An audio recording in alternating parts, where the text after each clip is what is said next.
Assalamualaikum warahmatullahi wabarakatuh. Perkenalkan, saya Primanica Siswanto, calon guru penggerak angkatan 11 dari kota Semarang. Baik Bapak Ibu, pada kesempatan pagi hari ini kami mendapatkan tugas untuk mewawancara 3 kepala sekolah yang terkait untuk pengambilan keputusan di sekolah atau instansi masing-masing. Nah, pada kali ini saya berkesempatan untuk mewawancara Kepala SMP Negeri 7 Semarang. Kebetulan beliau adalah ibu kepala sekolah saya, yaitu Ibu Endah Saraswati, SPDMM.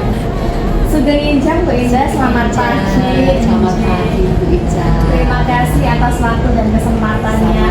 Pada pagi hari ini Ibu sudah meluangkan waktu untuk berkenan saya wawancara. Baik Bu Endah, terkait tugas ini saya mempunyai beberapa pertanyaan yang ingin saya tanyakan ke panjenengan berkaitan dengan pengambilan keputusan nanti ketika ada dilema diajarkan dengan dilema etika dan rujukan moral Bu Endah. Baik Bu Endah, untuk pertanyaan yang pertama Bu Endah, seperti yang kita tahu bahwa ketika kita berada di suatu instansi pastilah terdapat suatu Bu Endah, problematika atau kasus-kasus tertentu nih Bu Endah, apalagi instansi di sebuah sekolah, instansi besar. Nah, pertanyaan saya yang pertama yaitu bagaimana Bu Endah mengidentifikasi permasalahan tersebut atau kasus-kasus tersebut yang merupakan suatu dilema etika atau rujukan moral Bu Endah. Terima kasih Mbak Ica, pertanyaannya bagus sekali. Jadi untuk mengidentifikasi apakah masalah itu termasuk dilema etika atau rujukan moral, pastinya kita harus melihat apakah masalah itu berbasis tentang benar melawan benar atau benar melawan salah. Ketika sudah ada peraturan yang jelas-jelas itu melarang, maka itu termasuk dalam rujukan moral, ya. Jadi benar melawan salah. Tetapi apabila dua-duanya merupakan sebuah masalah di mana kepentingannya sama dan itu sulit untuk diambil keputusan, itulah yang dimaksud dengan dilema etika. Jadi tidak dari masalahnya. Berarti misalkan ada suatu kasus Bu, ketika kita menemukan seorang peserta didik biasanya akan didapatkan ketika mau kenaikan kelas Bu Endah, ada anak yang kurang, kemudian tapi perilaku dan kepribadiannya baik. Nah, apakah itu juga merupakan salah satu dari dilema etika atau rujukan moral itu Bu Endah? Ya. Kalau misalnya ada anak kasus yang seperti itu, kita tentunya mengacu tetap pada aturan ya. Siap. Jadi syarat-syarat untuk kenaikan kelas itu apa? Ya, betul. Ketika syarat kenaikan kelas itu sudah terpenuhi semuanya, kemudian anak itu salah satunya adalah harus berperilaku baik kan, ya, seperti betul, itu. Nah, itu betul. memenuhi syarat, tetap bisa kita ambil keputusan untuk dilakukan. Ya, terima kasih Ibu. Baik Bu Endah, seperti yang sudah panjenengan bicarakan tadi, berarti ketika panjenengan ingin mengambil suatu kebijakan dan keputusan tersebut, pastilah ada langkah-langkah atau prosedur-prosedur yang harus dijalani Bu. Nah, bisakah Ibu menceritakan proses-prosesnya, langkah-langkahnya itu bagaimana Bu Endah? Ya. Yang pertama tentu saja kita akan mengidentifikasi masalah apakah termasuk dilema etika atau rujukan moral. Ketika itu sudah dilakukan, kemudian kita akan melihat apakah itu melanggar peraturan atau tidak. Kalau sudah, kita lakukan rapat dengan beberapa guru, dengan beberapa pihak yang terkait. Kemudian baru kita ambil keputusan dengan masukan dari orang-orang yang kita anggap percaya. Sehingga kebijakan pun kalau kita harus mengambil kebijakan adalah kebijakan yang tepat. Ya, karena juga dari kita juga mempertimbangkan masukan juga dari terima kasih Bu Endah. Kemudian yang selanjutnya, lalu hal selama ini yang panjenengan anggap efektif dalam pengambilan keputusan pada kasus-kasus dilema etika Bu, jadi kita mengerucut ke dilema etika itu bagaimana Bu? Ya. Jadi efektivitas itu satu, tentu saja berpikir atau mengambil keputusan berbasis kebijakan, rasa peduli itu pada saat kita mengambil keputusan untuk masalah-masalah berbasis dilema etika. Kemudian yang kedua, kita harus menempatkan seandainya kita menjadi orang itu. Jadi rasa empati itu harus kita kedepankan. Kemudian yang ketiga, tentu saja kita juga harus memahami orang lain pula. Jadi satu, tadi saya sampaikan, satu berbasis kebijakan. Kemudian yang kedua kita harus empati seandainya kejadian itu menimpa kita ya. Dan yang terakhir juga seandainya bagaimana tanggapan orang lain terhadap kasus itu. Berarti intinya kita harus tetap peduli. Iya, siap. Kemudian Bu, selama ini ketika menghadapi kasus-kasus tersebut pastilah ada tantangan sendiri dengan pengambilan keputusan tersebut tidak mungkin berjalan lancar, mengalir, atau mawon. Nah, kemudian tantangan apa Bu yang panjenengan hadapi? Ya, saya pernah menghadapi sebuah kasus di mana ada seorang guru yang punya penyakit kronis. Jadi beliau itu sudah susah sekali untuk masuk, padahal dalam sekolah itu kan harus ada absen terkait dengan simpatiditas lain. Itu kemudian saya sarankan beliau itu untuk konsultasi ke dokter, kemudian untuk absen, tetapi karena absennya itu tidak bisa karena kondisi penyakit yang parah, maka saya sarankan beliau untuk mencari seorang guru pengganti. Ya, dengan menggantikan dia, maka pekerjaan itu tetap berjalan, kemudian dia juga fokus dengan kesehatan. Nah, masalah atau tantangan yang berat itu ketika kita mengungkapkan hal itu kepada orang-orang yang mempunyai masalah. Kalau beliaunya pas, misalnya hatinya lego, nggak apa-apa. Tapi kadang-kadang mereka pun juga mempunyai penilaian tersendiri terhadap kasusnya. Oleh karena itu tantangan terberatnya adalah ketika menyampaikan. Karena saya harus adil, tetapi di sisi lain kadang-kadang rasa setia kawan maksudnya ya, kemudian perasaan kemanusiaan itu juga menghalangi saya begitu, sehingga inilah yang menurut saya susah untuk disampaikan. Tetapi bagaimanapun juga seorang kepala sekolah harus tetap menyampaikan, gitu ya. Bagaimanapun nanti hasilnya, Bu Ida. Ya. Baik. Untuk selanjutnya Bu Ida, apakah panjenengan mempunyai jadwal tertentu Bu Ida ketika ingin menyampaikan atau menyelesaikan kasus tersebut, atau panjenengan langsung mawon nih ketika ada kasus kemudian panjenengan langsung follow up-nya gerak cepat kata Bu Ida, atau bagaimana? Karena biasanya kasus-kasus seperti ini kan tidak bisa diprediksi. Betul. Sehingga saya tidak punya jadwal tertentu. Begitu ada masalah, yang biasa saya lakukan adalah langsung menindaklanjuti. Karena masalah ini kalau ditunda-tunda akan semakin membawa dampak pada yang lainnya. Karena itu begitu ada masalah, biasanya saya kaji dulu pribadi, kemudian bisa melibatkan teman-teman, para PP, guru, atau orang-orang di sekitar saya untuk saya berdiskusi dan mengambil keputusan. Nah itu sehingga apa yang menjadi masalah segera cepat terselesaikan dengan baik dan nanti tidak berdampak pada yang lain. Berarti mulai dari identifikasi ingin Ibu kemudian berbicara dengan pihak lain dan langsung diselesaikan supaya tidak berlanjut kelamaan. Terima kasih. Kemudian adakah seseorang atau faktor-faktor apa saja Bu Ina yang selama ini mempermudah atau membantu panjenengan dalam mengambil proses kebijakan tersebut? Jadi kalau untuk faktor-faktor yang mempermudah saya untuk mengambil keputusan, berarti saya harus menguasai masalahnya. Yang kedua, saya harus berpedoman pada aturan. Yang ketiga, saya juga harus mempunyai rasa empati. Dan kalau untuk orang-orang yang kebetulan saya dikelilingi oleh orang-orang yang baik, yang selalu siap menolong saya, itu saya ketika minta pendapat, saran, itu ada orang-orang yang sudah support saya dan sudah memberikan solusi. Itu menjadi salah satu alternatif ketika saya harus mengambil keputusan. Tapi bukan berarti orang-orang tersebut langsung yang menentukan, bukan, tapi paling tidak sebagai salah satu masukan. Support sistemnya dikelilingi dengan orang-orang baik. Baik, kemudian Bu Ina masih ada satu pertanyaan terakhir dari saya. Dari semua hal yang sudah panjenengan sampaikan tadi, kemudian pembelajaran apa Bu yang panjenengan petik dari pengalaman dari mengambil keputusan tentang dilema etika tadi Bu Ina? Jadi kalau pengalaman yang bisa saya petik itu bahwa tidak semua masalah itu bisa diselesaikan dengan aturan yang berlaku. Jadi ada beberapa yang harus kita kaji secara emosional, melibatkan empati dan juga perasaan. Sehingga kadang-kadang ada hal-hal tertentu yang harus kita pahami orang oke.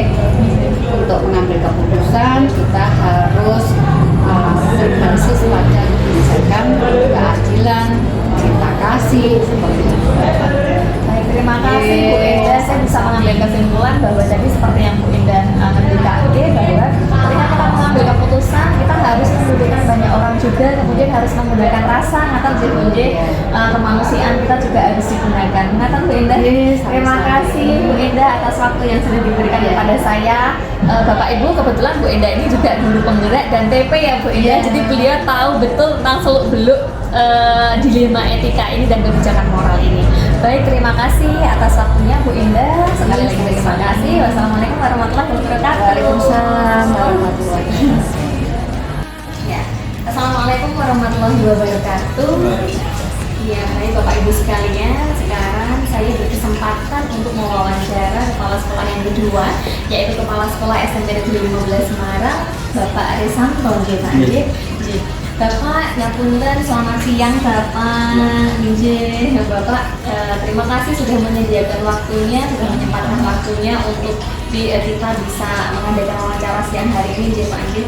Bapak, saya mendapatkan tugas ini Bapak dari kegiatan guru penggerak saya diminta untuk mewawancarai 3 kepala sekolah Bapak yang terkait nanti tentang permasalahan yang nanti Bapak hadapi nanti terkait dengan dilema etika atau rujukan moral Bapak. Nah Bapak, untuk pertanyaan saya yang pertama, Pak, langsung kemauan bagaimana Bapak sakit atau dapat mengidentifikasi kasus yang merupakan dilema etika atau rujukan moral. Jadi ketika Bapak menemukan kasus, cara Bapak mengidentifikasi pertama kali harus seperti Bapak. Ya, terima kasih Ibu. Jadi kesempatan ini saya kesempatan untuk menjawab permasalahan dinamika etika. Betul. Jadi memang banyak sekali beberapa kasus di sekolah yang baik itu melibatkan peserta didik maupun bapak ibu. Biasanya saya menanggapi kasusnya berdasarkan yang pertama melakukan dari guru, atau mungkin saya bisa mengamati langsung atau menjumpai langsung dari permasalahan yang di sekolah. Mungkin permasalahan itu terjadi secara tiba-tiba atau mungkin sudah rutin terjadi, itu bisa saya tangkap, kemudian saya pelajari, jadi perlu penanganan lebih lanjut. Bagus ya, baik, terima kasih. Berarti secara mengidentifikasinya seperti itu nih Pak, ketika kita menemukan masalah secara langsung ya diamati dulu, kemudian mungkin bisa konsultasi dengan atau sharing juga Pak Ji dengan teman yang lain yang berkata di Bapak. Lalu untuk pertanyaan yang selanjutnya Bapak, bagaimana Bapak menjalankan pengambilan keputusan di sekolah, terutama untuk kasus di mana misalkan nanti ada 2 kepentingan yang sama-sama benar, seperti tadi Pak, contohnya misalkan ada anak nih Pak, anak itu nilainya kurang, kemudian ketika nilainya kurang, nanti kenaikan kelas, kemudian kan otomatis dirapatkan dahulu oleh panjenengan Bapak Kepala Sekolah dan rekan-rekan guru semuanya. Nah ketika itu kan otomatis saling bertentangan sih Pak, anaknya nilainya kurang, tetapi ternyata kepribadian anak itu bagus, anak itu berperilaku bagus mengatakan. Nah itu bagaimana Pak?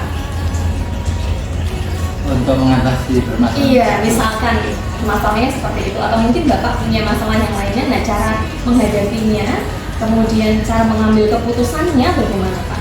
Ya, memang benar gitu beberapa kasus kaitannya dengan yang melibatkan etika moral untuk bagaimana kita sebagai pimpinan bisa untuk mencari solusi atau memutuskan terkait dengan hal tersebut. Biasanya banyak sekali Mbak, sebagai contoh di sekolah kami itu ada beberapa anak yang berprestasi dan itu sampai meninggalkan pelajaran karena harus mengikuti training antara latihan atau pendidikan latihan yang di klubnya, dan itu tidak hanya terjadi sekali 2 kali. Di samping pihak terjadi pertentangan gitu, kita secara kemanusiaan. Iya betul, kemanusiaan kepeduliannya di Pak Andi ya. Karena apa? Dia dengan prestasinya membantu nama Betul sekolah. sekali. Tapi secara regulasi, secara aturan Iya, iya. kenaikan kelas, Iya. mereka satu sisi dari segi presensinya yang kurang. Betul. Juga mungkin pelajaran juga ketinggalan karena mereka kita sikapi dengan apa? Dengan bermusyawarah dengan bapak guru yang mengajar tersebut dengan diberikan tugas-tugas secara daring atau tapi akhirnya juga dan juga dari kebijakan pemerintah dinas pendidikan itu juga diminta sekolah bisa membantu anak sebetulnya pada akhirnya gitu, secara apa gitu, secara murah akhirnya kita bantu demi kesejahteraan anak tersebut dan juga masa depan siswa. Akhirnya kita adanya pertentangan Betul sekali, membaca akhirnya Bapak. gitu. Akhirnya kita solusinya gitu. Yang pertama dengan rapat kita diskusikan dengan bapak guru, kemudian juga pemahaman dari bapak guru yang mengajar dan akhirnya kita kembalikan ke apa kebijakan sekolah secara umum untuk bisa membantu anak. Baik, berarti intinya kita tidak boleh juga mengesampingkan Iya. sisi kemanusiaannya nih Pak Iya, Andi. iya. Dan itu tidak hanya sekali dua kali mbak, Iya. beberapa banyak anak-anak kita yang dan kemarin itu yang tidak lulus itu baru Iya. saja itu harus bulu tangkis ya. Iya. Dan alhamdulillah dengan kita bantu mereka bisa melanjutkan ke dinas. Luar biasa nih Pak Andi. Baik. Kemudian Bapak, langkah-langkah atau prosedur yang seperti apa yang dilakukan Bapak Resanto selama ini Pak? Yang pertama kita mendapatkan jasa dari Iya. BK Iya. dari wali kelas, memberikan data-data nanti kemudian dengan data tersebut kita gunakan acuan untuk bahan diskusi dalam penentuan dan penetapan nilai. Iya. Disesuaikan dengan regulasi yang ditetapkan di Iya. sekolah. Baik. Ya, berarti dari data dulu, kemudian diskusi, kemudian baru tindak lanjutnya ya Pak, baru follow up-nya. Baik. Kemudian yang selama ini Bapak anggap efektif Pak dalam pengambilan keputusan pada kasus tersebut itu apa Pak? Yang paling efektif, jadi cara yang paling efektif. Cara yang terbaik yang efektif menurut saya ini dengan adanya bukti prestasi dari anak tersebut kita bisa menggunakannya sebagai apa ya kompensasi atau mungkin jadi pedoman untuk mengangkat anak tersebut sehingga bisa jadi dengan prestasi atau karakter yang ditunjukkan anak tersebut kita gunakan sebagai apa pedoman untuk didiskusikan di dalam rapat penetapan itu. Lalu Pak, berarti ketika ada suatu kasus, ketika ada suatu permasalahan, berarti kan ada tantangan juga nih Pak, Iya. tantangan yang dihadapi dalam untuk menyelesaikan masalah tersebut. Nah, kira-kira tantangan atau hambatan yang paling sulit Pak ketika Bapak mengambil keputusan pada kasus di Lima Etika itu apa Pak? Tantangannya Iya. mungkin satu kasusnya banyak tantangannya. Pada kasus tadi tantangan yang sering itu ini di Batam ini tidak semua guru kan setuju atau Betul. mendukung keputusan Iya. tersebut ya Mbak. Tentunya ada masukan-masukan yang memberatkan anak tersebut dengan buktinya dia beberapa bulan tapi tidak mengikuti pelajaran yang tugas-tugasnya yang tidak lengkap atau ulangan-ulangan yang mungkin tidak bisa ikuti oleh anak Tuntasnya. tersebut. Ini menjadi tantangan bagi kita dan alhamdulillah dengan pemahaman dari kita selaku pimpinan dan juga dari teman-teman yang maksudnya kalau praktek olahraga kan mapel PJK ya, guru PJK guru-guru mapel PJK akan memahami ya, mungkin prestasi olahraga. Tapi guru-guru yang lainnya biasanya kan Masih ada pro kontra nanti Pak Andi.